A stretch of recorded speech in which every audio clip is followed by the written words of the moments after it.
Well, we have finished with, I don't know, vacuoles, right? Okay, so we are now going to start mitochondria, right? A very interesting topic. And class third से या fourth से पता नहीं कब से एक चीज पढ़ते आते हैं जो साइंस सब बच्चे को पता है। Mitochondria is called the powerhouse of the cell. But today we will be getting to know कि why mitochondria is called powerhouse of the cell. कि मतलब ऐसा क्यों, right? क्योंकि अगर मतलब एक नीम भी बनाकर इसके ऊपर तो कि बेटा तुम्हें क्या आता है तो उसने एक ही चीज डाल दी, so mitochondria is called the powerhouse of the cell. और दूसरा क्या आता है, उसने कहा a square plus b square equal to c square, sir Pythagoras theorem. So this is in science जो आप बहुत बेसिक से पढ़ते हैं. But when माइटोकॉन्ड्रिया की अगर हम लोग बात करते हैं बेटा, तो सबसे पहली बात तो माइटोकॉन्ड्रिया माइक्रोस्कोप के अंदर भी आप लोगों को आसानी से नहीं दिखने वाले, यानी कि आप लोगों को स्टेन करना पड़ेगा. स्टेन करना मतलब जैसे आप लोगों के स्कूल में अगर कराया होगा तो सेफ्रनिन वगैरह डाल के थोड़ी देर के लिए स्टेन किया जाता है और उसके अंदर से माइक्रोस्कोप के अंदर देखा जाता है. ऐसे ही माइटोकॉन्ड्रिया को स्टेन करने के लिए आपके पास एक पर्टिकुलर स्टेन होता है और स्टेन का नाम है आपके पास जेनस ग्रीन, जो कि एक बेसिक डाई है. कैसी है बेटा? Basic dye. तो इस स्टेन से जब तक आप स्टेन नहीं करेंगे, माइटोकॉन्ड्रिया के ऊपर नहीं करेगा ये, तब तक आपको माइटोकॉन्ड्रिया माइक्रोस्कोप से भी नहीं दिखेगा. वेल, माइटोकॉन्ड्रिया की अगर हम लोग बात करते हैं तो माइटोकॉन्ड्रिया का शेप और साइज ये भी बिल्कुल जैसे गोल्जी बॉडी वगैरह की उसकी तरह वेरी करता है. माइटोकॉन्ड्रिया का नंबर डिपेंड करता है कि आप जो काम कर रहे हैं वो कैसा है. अगर वो काम हाईली एनर्जी को खर्च कराता है तो आपके पास नंबर ऑफ माइटोकॉन्ड्रिया ज्यादा होगा. जैसे कि अगर मैं बात करता हूं फ्लाइट मसल्स ऑफ इंसेक्ट्स, अगर मैं एक इंसेक्ट की बात करता हूं तो उसका फ्लाइट मसल हमेशा एक्टिव रहता है, कि उड़ता रहता है, राइट? तो उसमें सबसे ज्यादा अमाउंट ऑफ माइटोकॉन्ड्रिया होगा. और इसके अलावा जो कुछ छोटी चीजें हैं जिसमें एक या दो भी होंगी, ठीक है, जैसे कि हमारे पास क्लोरेला, इसमें एक दो ही माइटोकॉन्ड्रिया होते हैं, बहुत ज्यादा नहीं रहते. ये एल्गी. तो डिपेंड कि आपका फंक्शन क्या है, इसके हिसाब से आपके पास माइटोकॉन्ड्रिया का नंबर भी वेरी करता है. अब शेप और साइज भी माइटोकॉन्ड्रिया का वेरी करता है, बट जनरली 0.5 माइक्रोमीटर आपकी एनसीईआरटी में डेटा रखा है, उसे आप याद रखेंगे. तो ये आप लोगों के पास माइटोकॉन्ड्रिया का आपका साइज जो है एनसीईआरटी के डेटा के अकॉर्डिंग आपको याद रखना. अगर हम लोग माइटोकॉन्ड्रिया के शेप की बात करते हैं तो शू लाइक या सॉसेज लाइक आपके पास रहता है, जो कि मेरे से बहुत अच्छा तो बनेगा नहीं, बट फिर भी मैं कोशिश करूंगा कि आप लोगों को यहाँ पर एक छोटी सी चीज समझाने की कोशिश करूँ. माइटोकॉन्ड्रिया में हमारे पास दो मेम्ब्रेन होते हैं, एक आउटर मेम्ब्रेन और एक इनर मेम्ब्रेन. अब ये कुछ इस तरीके से आप समझिए, ये हमारे पास क्या है, इनर मेम्ब्रेन मान लीजिए, और ये मेरे पास बेसिकली एक आउटर मेम्ब्रेन. अब ये जो मेरे पास आउटर मेम्ब्रेन है, इसके अंदर लिपिड का कंटेंट ज्यादा पाया जाता है और प्रोटीन कम पाया जाता है. यानी कि आपके आउटर मेम्ब्रेन में लिपिड ज्यादा होता है और प्रोटीन कम होता है. लेकिन अंदर वाली मेम्ब्रेन यानी कि इनर मेम्ब्रेन की अगर मैं बात करता हूं तो इनर मेम्ब्रेन में प्रोटीन कंटेंट हाई रहता है और लिपिड कंटेंट थोड़ा सा कम होता है. ठीक है, बाहर वाले कंटेंट में कोलेस्ट्रॉल भी होता है, अंदर वाला कोलेस्ट्रॉल फ्री भी होता है. माइटोकॉन्ड्रिया आप लोगों की एरोबिक रेस्पिरेशन का साइट है, यानी कि aerobic respiration takes place in mitochondria. ये आपने क्लास 10 की साइंस में भी पढ़ के आए होंगे. अब हम लोग एक्चुअल में यहाँ पर जानेंगे कि माइटोकॉन्ड्रिया फंक्शन कैसे करता है और इसका काम क्या है. देखो बेटा, एक्चुअल में जो इसकी इनर वाली मेम्ब्रेन है, यानी कि inner membrane of the mitochondria, यहाँ पर हमारे पास कुछ आपको फोल्डिंग्स दिखाई देंगी. अगर आप ध्यान से देख पा रहे हैं तो आप देखिए क्रिस्टा आपको लिखा हुआ दिख रहा है, और ये क्रिस्टा एक है, सिंगुलर क्रिस्टा दिख रहा है. बट ऐसे बहुत सारे आपको इस इनर मेम्ब्रेन पर इस तरीके से ऐसे बहुत सारे क्रिस्टे आपको अंदर की तरफ मतलब दिख, राइट? हाँ, एरोबिक रेस्पिरेशन हमारे पास इसी से. ठीक है, ये अंदर वाली मेम्ब्रेन है, मैं बाहर वाली उड़ा चुका हूँ. आप लोग समझ जाए। अब ये हमारे पास क्या है, क्रिस्टा। अब इस क्रिस्टा के पास ये वाला जो पोर्शन पूरा बचा हुआ है ना, जहां पे क्रिस्टा नहीं है, मतलब अंदर वाले कंपार्टमेंट को मैं दो पार्ट में डिवाइड कर दिया, एक तो क्रिस्टे और उसके बाहर वाला जो हमारे पास, इसे हम लोग बोलते हैं मैट्रिक्स। तो यहाँ पर येलोइश टाइप का होता है, क्या होता है ये, मैट्रिक्स। ठीक है, इस मैट्रिक्स में जो आपका ग्रीनिश आपकी किताब में दिखाई दे रहा है आपको, वो आपके पास क्या है, पूरा मैट्रिक्स। ठीक है, अब ये जो मैट्रिक्स है बेटा, इसमें आप लोगों के पास डाइवैलेंट आयंस होते हैं। कैसे होते हैं, डाइवैलेंट, यानी कि 2 पॉजिटिव वाले, जैसे Fe2 पॉजिटिव, Mg2 पॉजिटिव, ये सभी आयंस इसके अंदर पाए जाते हैं। और इसका कलर ग्रीन से येलोइश समथिंग होता है।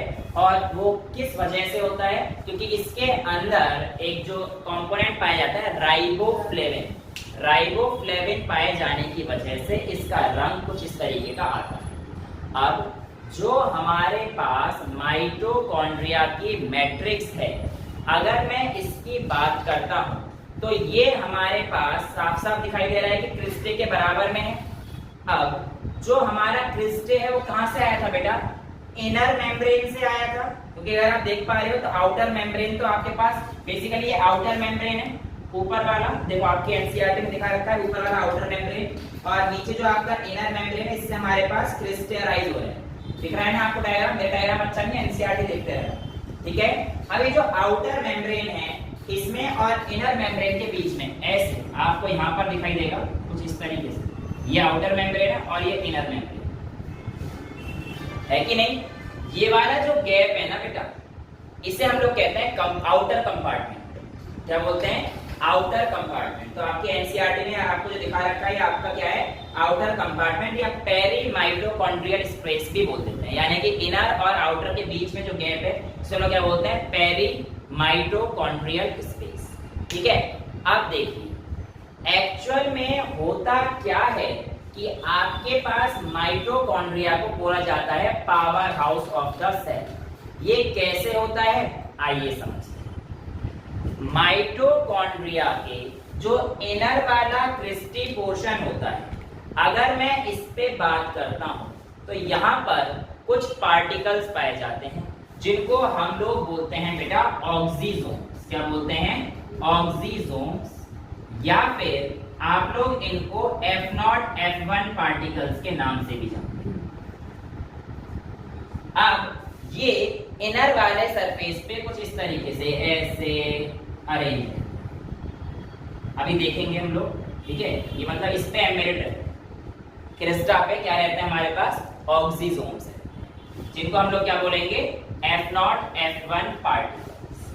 अब होता कुछ ऐसा है कि आप लोग जब फोटोसिंथेसिस पढ़ेंगे तो वहां पर आप लोगों को एक साइकिल पढ़नी है, एक चेन पढ़नी है, जिसका नाम है इलेक्ट्रॉन ट्रांसपोर्ट चेन। क्या है बेटा, इलेक्ट्रॉन ट्रांसपोर्ट चेन। ये हम लोग फोटोसिंथेसिस में पढ़ेंगे। अभी मैं कराऊंगा तो बहुत ज्यादा कंफ्यूज जाओगे, इसलिए बस मैं आपको समझा रहा हूँ कि इनका काम क्या है। F0 F1 पार्टिकल यहाँ पे आए हैं तो अभी जो है हम लोग को समझना है, इसलिए मैं आपको समझा रहा हूँ। देखिए होता कुछ ऐसा है कि आप लोगों के पास जो ये जो क्रिस्टे का मेम्ब्रेन है, ये हमारे पास अंदर की तरफ फोल्ड होता जा रहा है। अब यहाँ पर आपके पास क्या रहते हैं, इलेक्ट्रॉन ट्रांसपोर्ट चेन के लिए यहाँ पे काम चलता है। ठीक है, कुछ पार्टिकल्स होते हैं और इन पे जैसे ही इलेक्ट्रॉन आकर अटैक करता है तो यहाँ से ये कुछ प्रोटॉन यानी कि H+, क्या चीज, कुछ प्रोटॉन होता है H+, आउटर कंपार्टमेंट में पहुंच जाते हैं। कहां से गए, हमारे पास क्रिस्टे से आउटर कंपार्टमेंट में गए।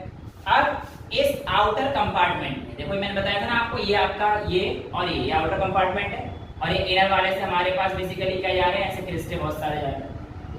अब होता क्या है कि हमारे पास ये क्या है, इनर मेम्ब्रेन ऑफ माइटोकॉन्ड्रिया, ये क्या है बेटा, आउटर मेम्ब्रेन ऑफ माइटोकॉन्ड्रिया, और ये क्या है हमारे पास, कंपार्टमेंट, आउटर कंपार्टमेंट बेसिकली, या पेरी माइटोकॉन्ड्रियल स्पेस।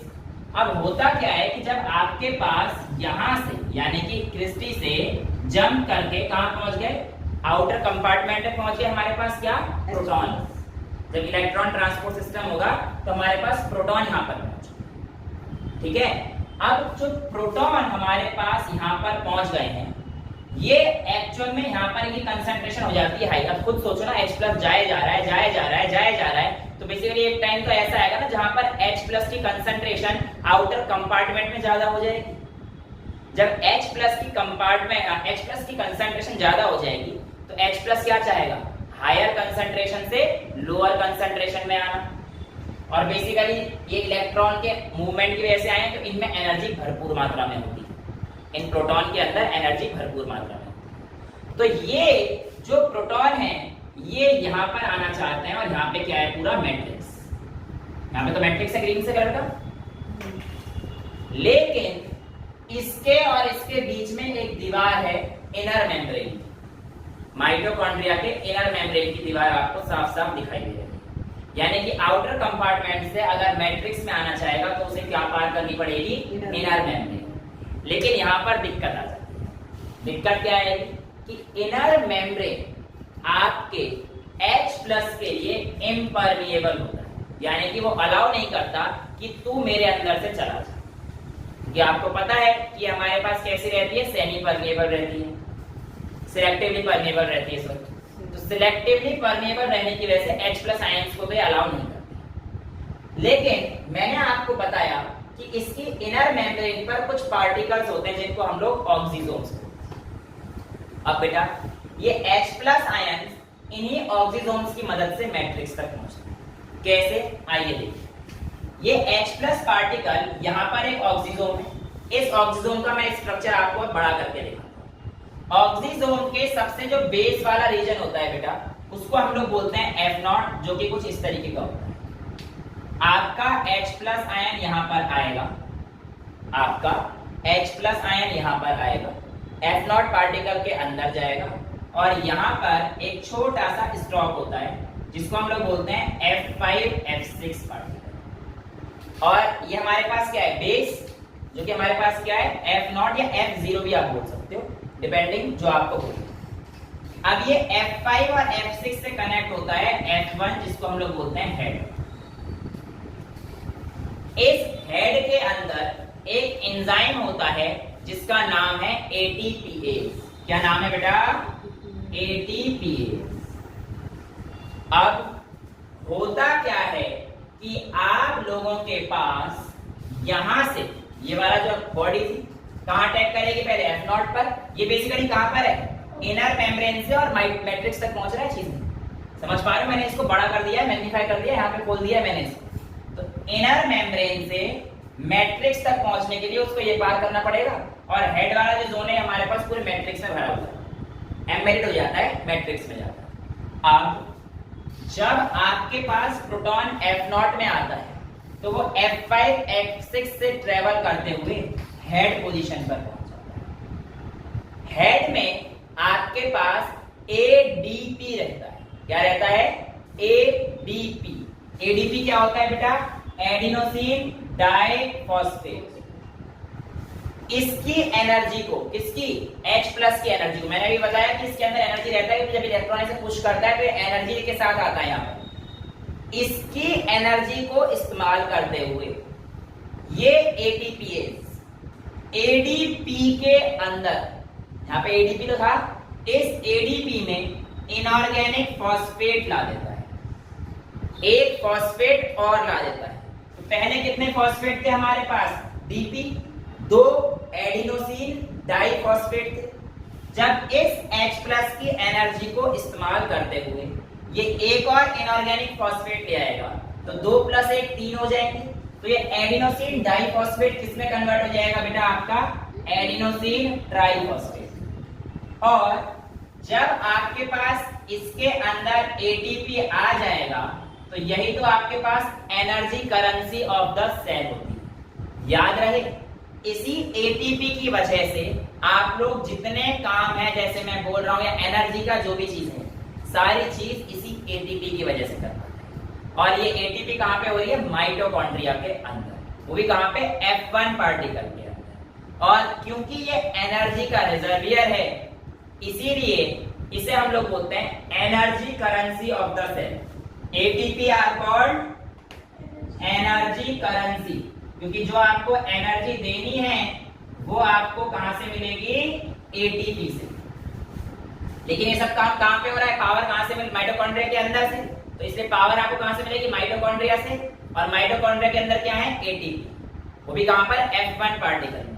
तो इसीलिए mitochondria is called power house of the cell. तो जो आज तक आपने सुना था, पढ़ा था, वो आपने देखा कि why mitochondria is called power house of the cell, right. Mitochondria में जो राइबोसोम्स पाए जाते हैं, अगर हम उनकी बात करते हैं तो वो आपके पास प्रोकैरियोट्स वाले पाए जाते हैं। राइबोसोम्स मैंने आपको बताया दो तरीके के होते हैं, एक होते हैं 70S और एक होते हैं 80S। हालांकि आज भी राइबोसोम्स का टॉपिक आएगा, उसमें हम लोग दोबारा से इसे करेंगे। तो माइटोकॉन्ड्रिया के अंदर जो राइबोसोम्स पाए जाते हैं वो 70S पाए जाते हैं। माइटोकॉन्ड्रिया की एक खासियत और है कि माइटोकॉन्ड्रिया आर सेमी ऑटोनोमस।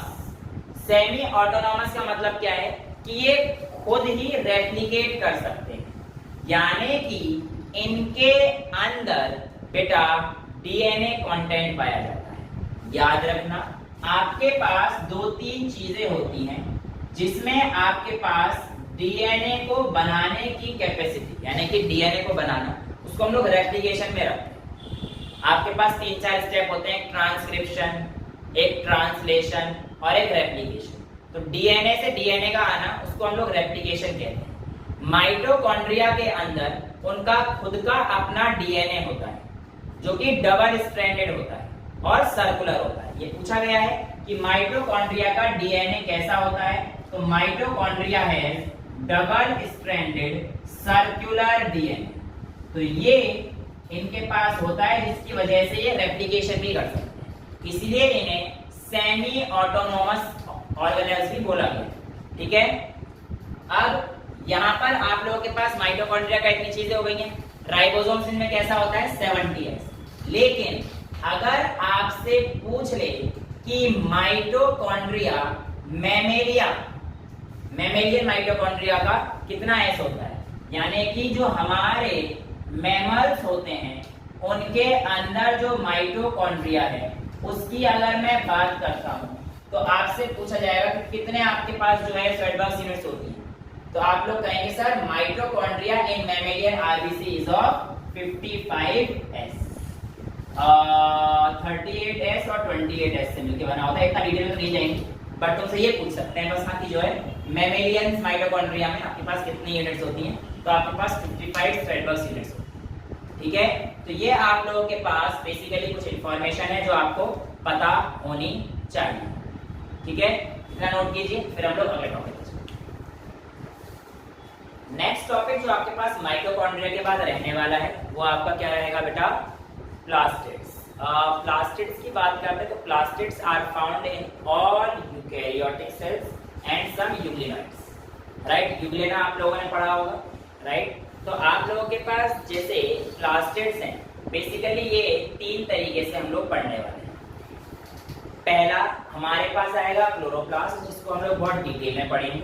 फिर दूसरा आता है हमारे पास न्यूक्लियोप्लास्ट और तीसरा आता है हमारे पास क्रोमोप्लास्ट। अब बेटा जो हमारे पास ये 3 है ना, क्लोरो, क्रोमो और न्यूक्लो, ये इंटर कन्वर्टेबल है, यानी कि कोई सा किसी में भी जा सकता है, कन्वर्ट हो सकता है। जैसे कि आप लोगों ने सुना होगा कि आपकी रेड चिली जो है उसका ट्रांसफॉर्मेशन होता है, ग्रीन से रेड बनती है ना, तो एक्चुअली क्या है, क्लोरोप्लास्ट से क्रोमोप्लास्ट में ट्रांसफॉर्म हो गया है। ठीक है, तो बेसिकली वो ट्रांसफॉर्म एक जगह दूसरी जगह पर हो रहा है। अब क्रोमोप्लास्ट का काम बेसिकली कलर का ही प्रोवाइड करना होता है, और जो क्रोमोप्लास्ट में बेसिकली जो जनरली आपकी एनसीईआरटी लिखता है कैरोटिनॉइड पिगमेंट्स, हालांकि अभी हम लोग और भी पिगमेंट्स करेंगे, है ना।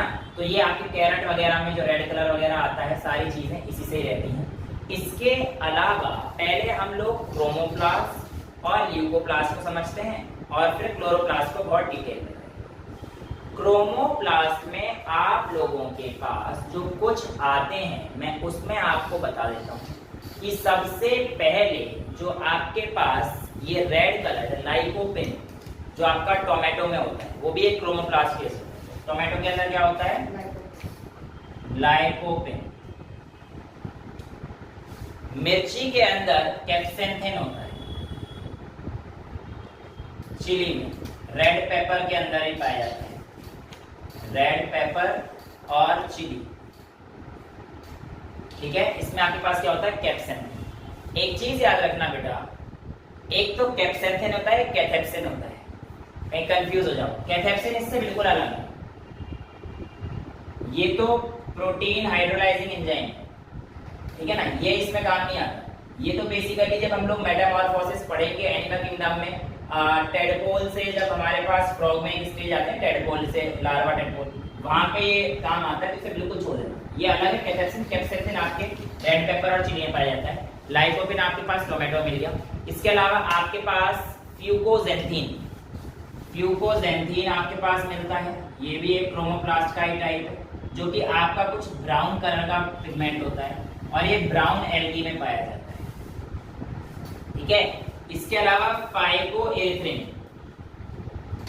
फाइकोएरिथ्रिन ये आप लोगों का रेड एल्गी में पाया जाता है। तो बेसिकली ये सब कलर प्रोवाइड ही तो कर रहे हैं। अगर आप लोग ध्यान से देखते हैं तो यहाँ पे क्या है, कलर प्रोवाइड ही तो कर रहे हैं हमारे पास, राइट। चिली तो ग्रीन होती है या लाल होती है, पर रेड तो बड़ी है। तो ये लाइकोपिन हमारे पास किसमें बेटा, टोमेटो। वेल, अब आप लोगों को यहाँ पर चीजें दिख रही है क्रोमोप्लास्ट की, ठीक है। अब इनके अंदर हमारे पास पिगमेंट्स होते हैं, जिसकी वजह से हमारे पास अलग अलग कलर शो करता है। तो आपका जो कलर का बेसिकली जो काम है वो कौन करता है, chromoplast. It is a type of प्लास्ट। Next जो हमारे पास, हालांकि ऐसा भी कई किताबों में लिखा रहता है कि chloroplast is a type of chromoplast, जो कि ग्रीन कलर का होता है। ये भी आ जाता है, मतलब किसी किसी में 3 वैल्यू दे रखी है, एक क्लोरो अलग से दे रखा है, एक क्रोमो दे रखा है और एक ल्यूको दे रखा है। लेकिन किसी किसी में क्या दे रखा है, 2 ही पार्ट दे रखे हैं, क्रोमो और ल्यूको। क्रोमो के अंदर क्लोरो और बाकी ये सब। तो क्लोरो आपकी एनसीईआरटी अलग देती है, तो आप कुछ बुक्स पढ़ोगे तो उसमें हो सकता है आपको सिर्फ 2 ही पार्ट बता दें प्लास्टिक के, तो वो भी चलेगा। क्योंकि बेसिकली ग्रीन पिगमेंट का जो काम करता है क्लोरोफिल पिगमेंट जो आपके पास है, ये सब वही बताना चाह रहा है, कलर जो प्रोड्यूस कर रहे हैं, तो ये ग्रीन करता है, इसलिए लोग इसको क्रोमोप्लास्ट के अंदर रख सकते हैं। बट ये मैं तो आपको बता ही चुका हूँ कि ऑल ऑफ देम आर इंटरकन्वर्टेड, यानी कि इसका काम ये भी कर सकता है, इसका काम ये भी, इसका काम तो ये नहीं करेगा, क्लोरोफिल का काम तो क्लोरोफिल ही करेगा, बट और ये भी इंटरकन्वर्टेबल हो जाता है।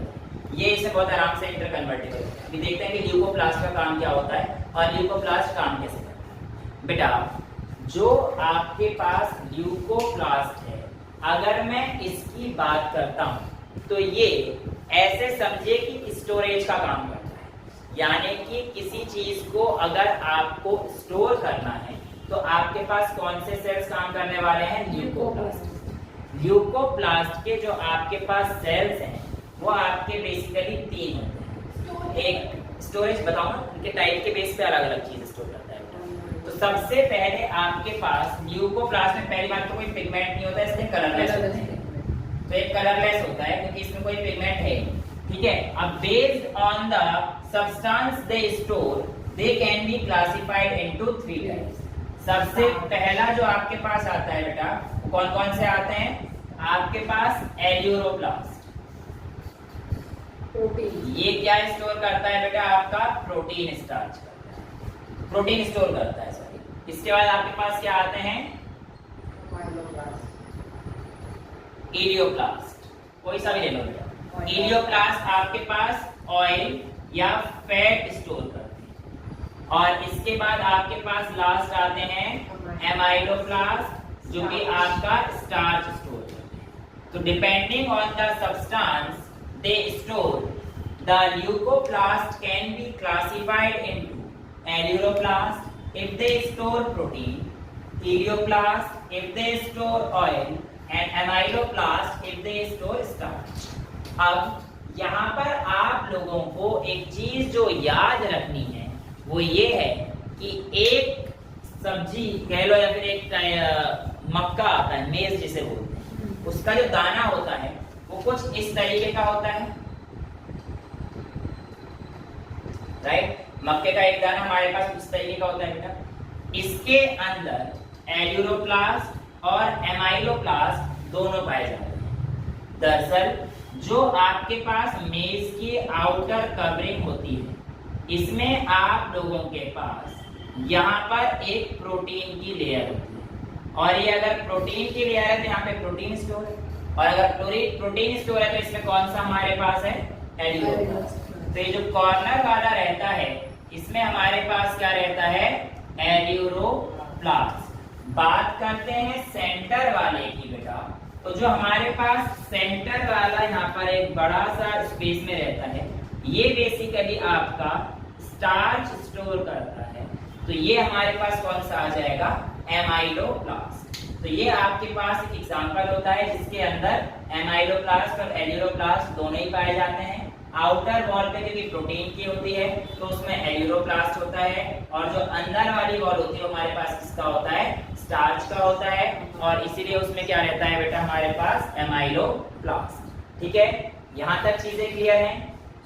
अब आते हैं इस टॉपिक के सबसे इंपॉर्टेंट पार्ट यानी कि क्लोरोप्लास्ट। बेटा क्लोरोप्लास्ट के अंदर जो पिगमेंट होता है ग्रीन, जिसकी वजह से वो होता है, आपको पता है कि it is due to the presence of chlorophyll. Note कर लिया है सभी ने, बता देता हूं मैं इसे। तो आप लोगों के पास जो क्लोरोफिल होता है उसका स्ट्रक्चर भी आपको पता होना चाहिए, और उसके स्ट्रक्चर के अंदर जो बहुत सारी चीजें हैं उनको भी आपको पता होना चाहिए। आइए देखते हैं कि हमारे पास क्लोरोप्लास्ट किस तरीके से अरेंज होता है और कैसे कैसे काम करता है।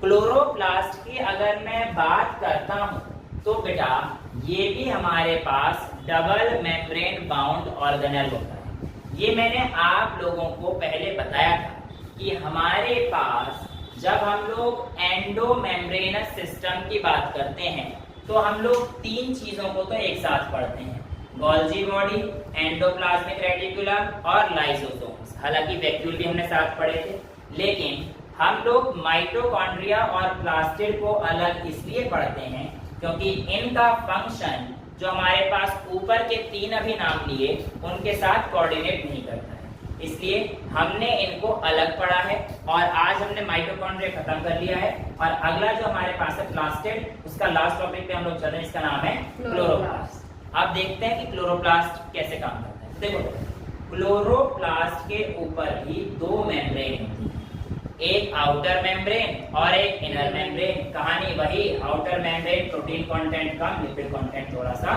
ज्यादा। अब जो हमारे पास बेटा आउटर मेम्ब्रेन है और इनर मेम्ब्रेन है, तो हमारे पास यहाँ पर भी वही चीज रहने वाली है।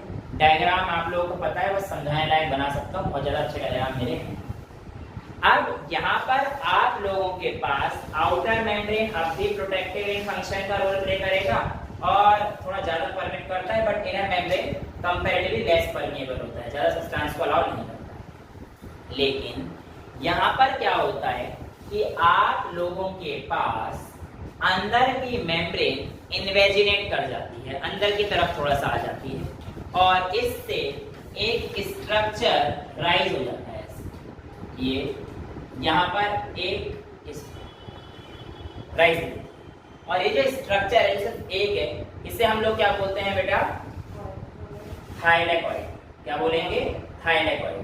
ठीक है, अब ये थाइलेकॉइड एक है, फिर ये ऐसे, फिर ये ऐसे स्टॉक बनता जाएगा, इसे हम लोग क्या बोलते हैं, ग्रेनम।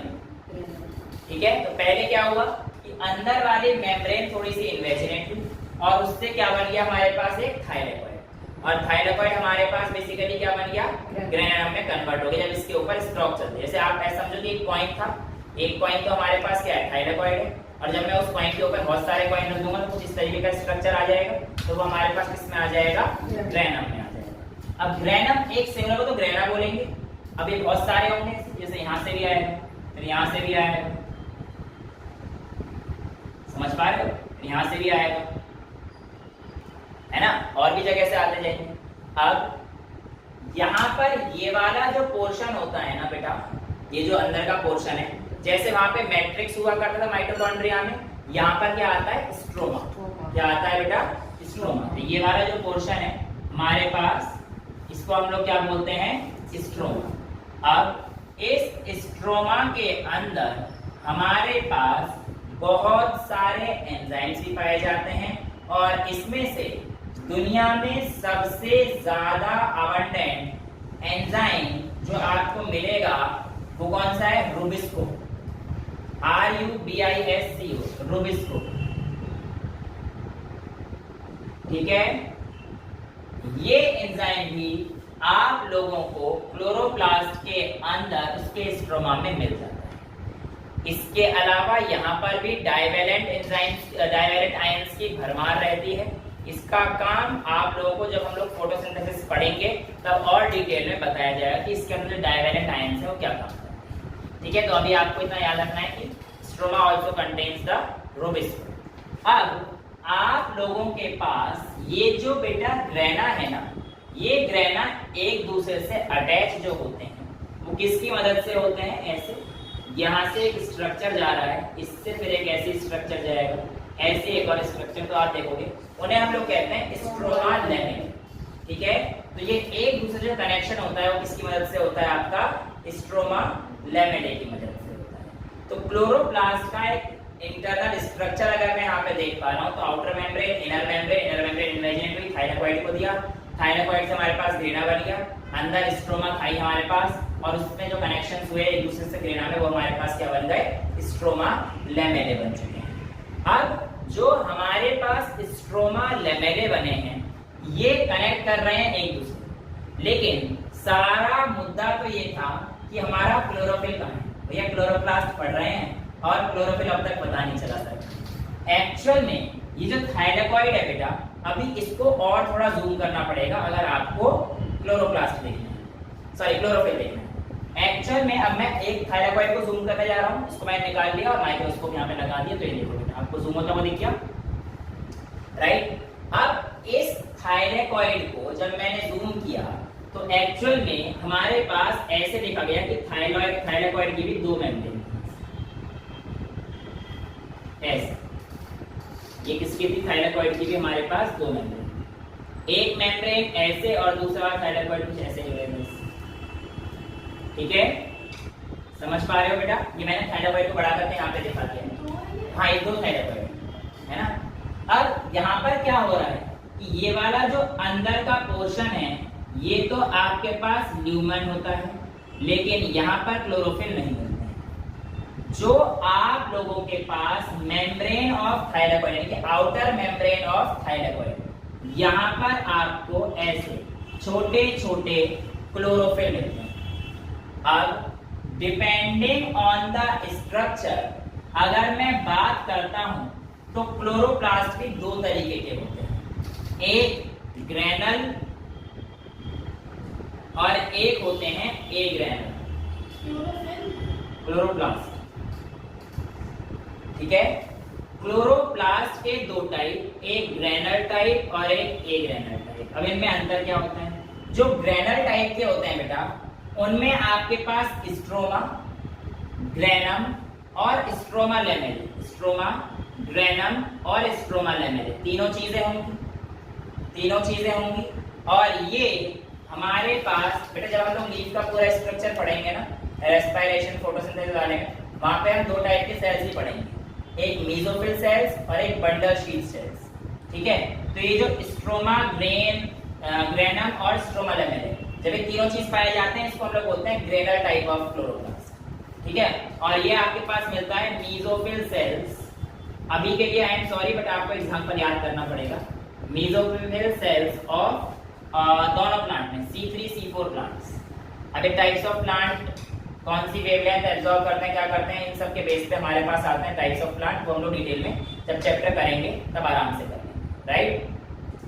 वेल, आपके पास जो अगली चीज आएगी वो ये है कि जब आपके पास ग्रेना गायब कर देते हो, देखो ना, ए ग्रेना का मतलब क्या है? ग्रेना गायब, ए मतलब ग्रेना गायब कर, यानी कि सिर्फ स्ट्रोमा और स्ट्रोमा लेमेले जब रहेंगे तो ये आपके पास क्या हो जाएंगे? ए ग्रेना टाइप ऑफ क्लोरोप्लास्ट, और ये किससे मिलते हैं? Bundle sheath shells of only C4 plant, of C4 plants. ठीक है, तो आपके पास थाइलेकोइड के अंदर आप लोगों को ये सारी चीजें, मतलब इसके ल्यूमन में नहीं मिलेगा, क्लोरोप्लास्ट कहाँ मिलता है? इसके आउटर मेम्ब्रेन। ठीक है, थाइलेकोइड की आउटर मेम्ब्रेन में आप लोगों को क्लोरोप्लास्ट मिलता है। हाँ, क्लोरोफिल मिलता है। एक चीज और, आप लोगों को जिस तरीके से डबल स्ट्रैंडेड सर्कुलर डीएनए मिला था माइटोकॉन्ड्रिया में, ऐसे ही आपके प्लास्टिड के अंदर, क्लोरोप्लास्ट के अंदर भी पाया जाता है डबल स्ट्रैंडेड सर्कुलर डीएनए। इसलिए they are also capable of replicating, क्योंकि भैया डीएनए है तो डीएनए से आराम से रेप्लिकेट कर सकते हैं, इसीलिए आपके क्लोरोप्लास्ट भी आराम से रेप्लिकेट कर सकते हैं। ठीक है, और कोई एनसीईआरटी की लाइन तो नहीं छूटी है? इसमें भी डबल स्ट्रैंडेड। हाँ, डबल स्ट्रैंडेड सर्कुलर डीएनए, इसमें भी बेटा यही होता है। हाँ, राइबोसोम्स इसके हमारे पास छोटे होते हैं, और जो आपके पास इसमें आया है 70S ही होते हैं, 80S तो हमारे पास नहीं होते बेटा। The ribosomes of chloroplast are smaller 70S as compared to the cytoplasmic ribosomes। ये मैंने आपको बताया था, जो हमारे साइटोप्लाज्म में राइबोसोम्स होते हैं वो यूकैरियोटिक सेल्स में जनरली कौन से पाए जाते हैं? 80S के, बट माइटोकॉन्ड्रिया और प्लास्टिड्स के अंदर जो हमारे पास राइबोसोम्स मिलेंगे वो कौन से मिलेंगे? 70S। इतना नोट कीजिए, फिर हम लोग अगले स्टेप चलते हैं। So after ending with plastids, we are now moving to the next topic, and next topic is very simple, ribosomes, जो कि हम लोग पहले भी थोड़ा सा देख चुके हैं, राइट? राइबोसोम्स हम लोगों ने बेटा प्रोकैरियोट्स में भी देखे थे और यूकैरियोट्स में भी होते हैं, ये भी देखे थे। खास बात क्या थी कि ribosomes do not contain any membrane organelle, यानी कि ribosomes are membrane free organelles. अब यहाँ पर बेटा आप लोगों के पास राइबोसोम किस किस चीज के बने होते हैं अगर मैं बात करता हूँ, तो राइबोसोम्स में कुछ तो आरएनए होता है और कुछ प्रोटीन होता है। अगर मैं बात करता हूँ बेटा 70S राइबोसोम्स, यानी कि प्रोकैरियोटिक राइबोसोम्स की, तो बेटा इसमें ऐसा पाया गया कि 60 से 65% तो आरएनए था और 35 से 40% आपका प्रोटीन था, यानी कि 60 to 65% आरएनए और 35 to 40% प्रोटीन था। लेकिन अगर मैं 80S राइबोसोम्स या यूकैरियोटिक राइबोसोम्स की बात करता हूं, तो 40 to 45% इसमें आरएनए था और 55 to 60% आपके पास प्रोटीन था। तो यानी कि जो हमारे पास यूकैरियोटिक राइबोसोम्स होता है वो प्रोटीन कंटेंट में रिच होता है और प्रोकैरियोटिक का प्रोटीन कंटेंट थोड़ा सा कम पाया जाता है।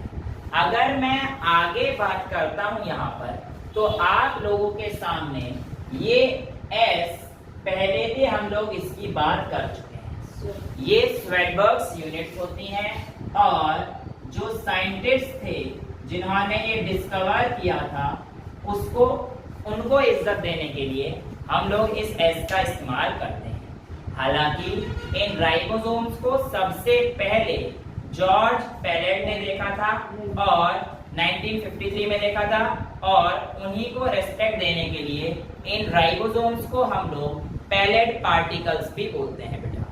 अब ये 70S और 80S क्या वाला है, पहले इस चीज को समझ लेते हैं।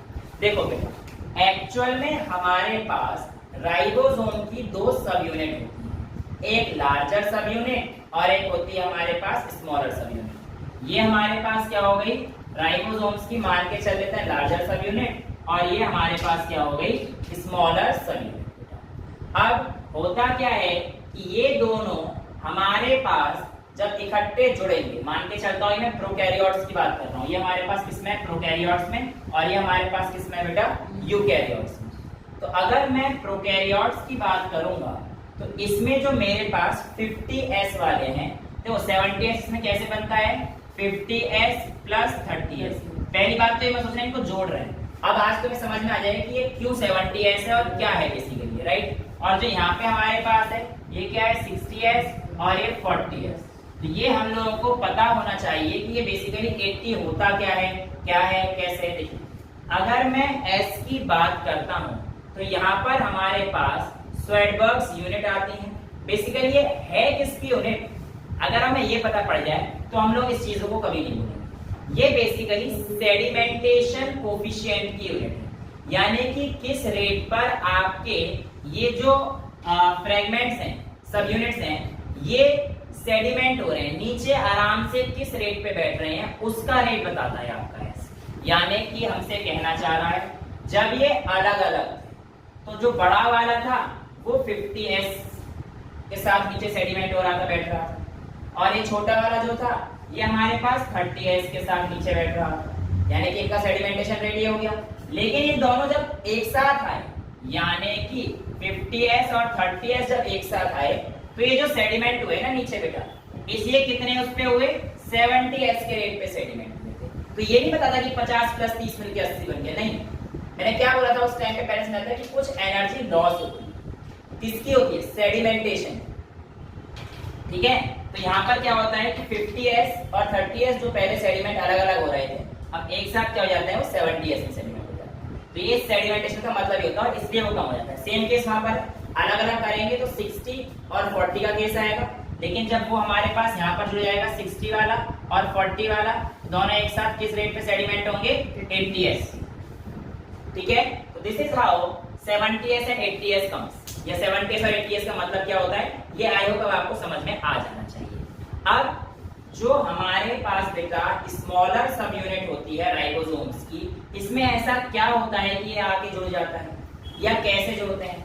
तो बेटा एक्चुअल में यहाँ पर हमारे पास जो आरएनए बना हुआ है ना, हमने बताया था कि it is composed of RNA and ये सब।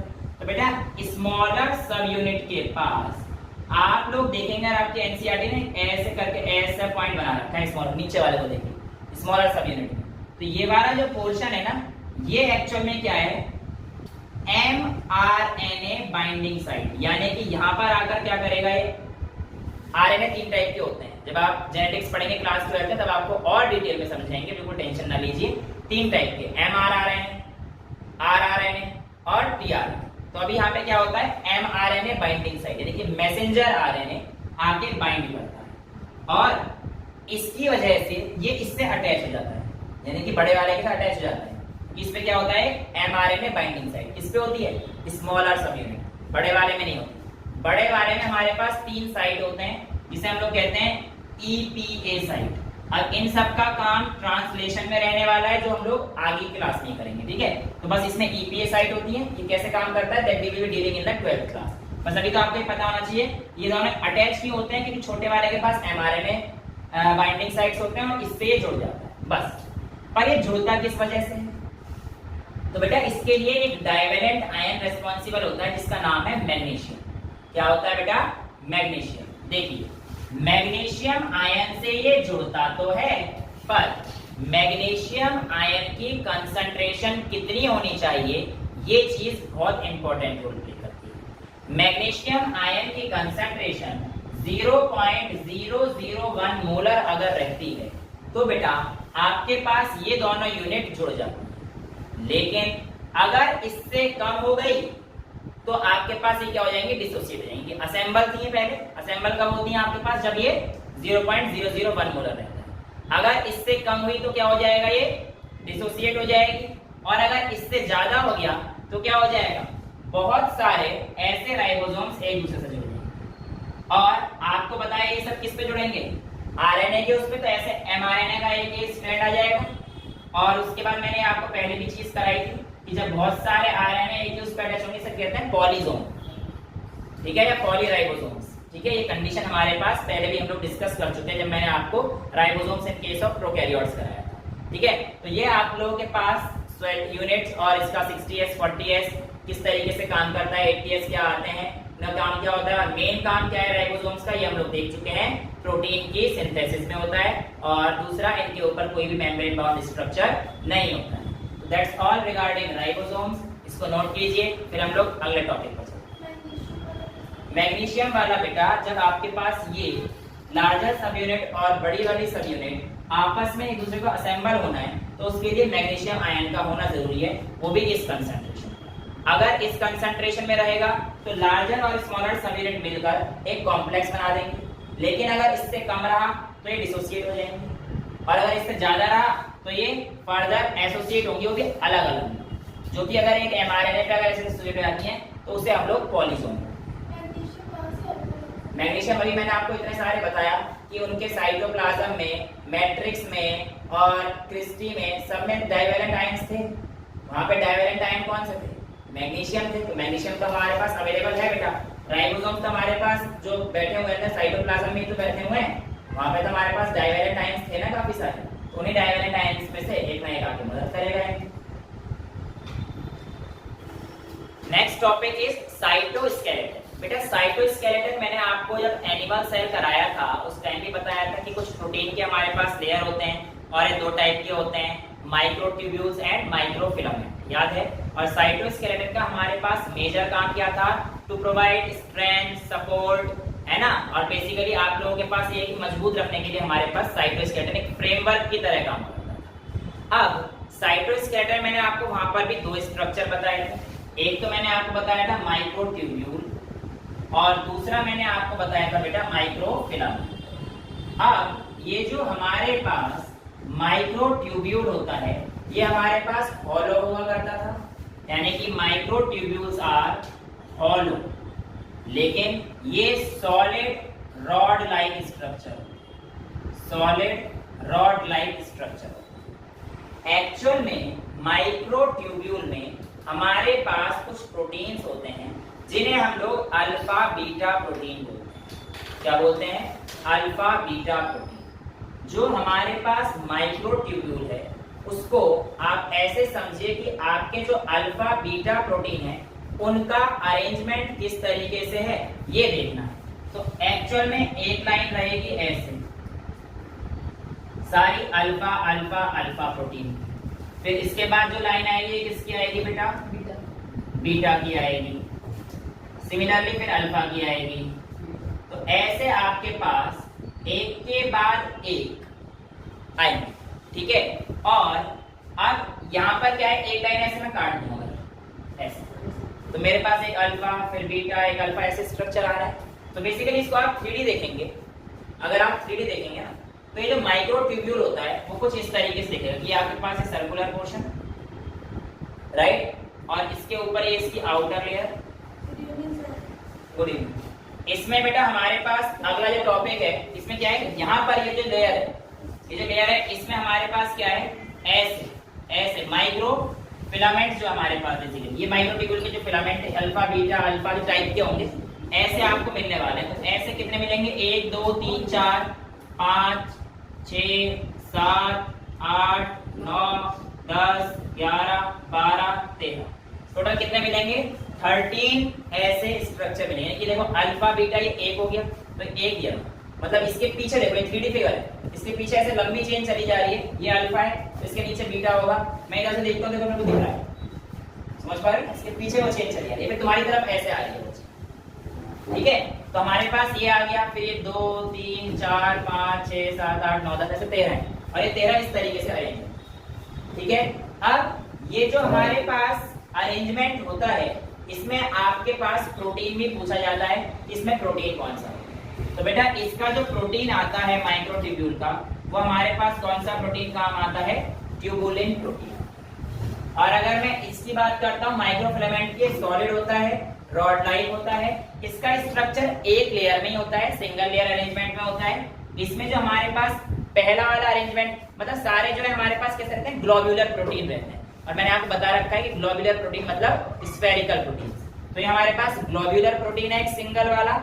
ये जो पहला वाला पोर्शन है, सिर्फ जो पहला वाला पोर्शन है इसको हम लोग बोलते हैं G actin, G actin protein. फिर ये हमारे पास और बाइंड होते जाएंगे आगे ऐसे करते हुए, ठीक है। और इस पूरे को हम लोग अब फिर क्या बोल देंगे? एफ एक्टिन,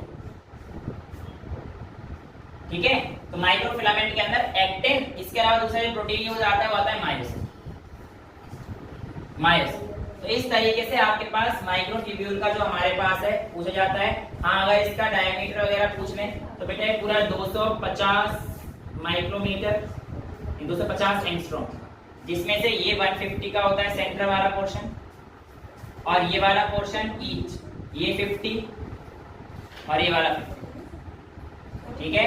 टोटल कितना हो गया हमारे पास? 250 angstrom. This is how cytoskeleton provides the framework. तो वहाँ पे मतलब अच्छे तरीके से अरेंज रहता है, और इसमें दो तरीके के कंपोनेंट होते हैं, एक माइक्रोट्यूब्यूल और एक माइक्रोफिलामेंट। और this is how cytoskeleton provides the framework to prevent from any mechanical damage वगैरह, या आसानी से सेल वगैरह को डैमेज ना हो, इसके लिए कौन रिस्पॉन्सिबल है? साइटोस्केलेटन। ठीक है, तो जो हमारे पास अगला टॉपिक है वो सीलिया एंड फ्लैजिला है, which we will be taking up in the next class. I hope this is enough for today. That's all for today. Thank you so much.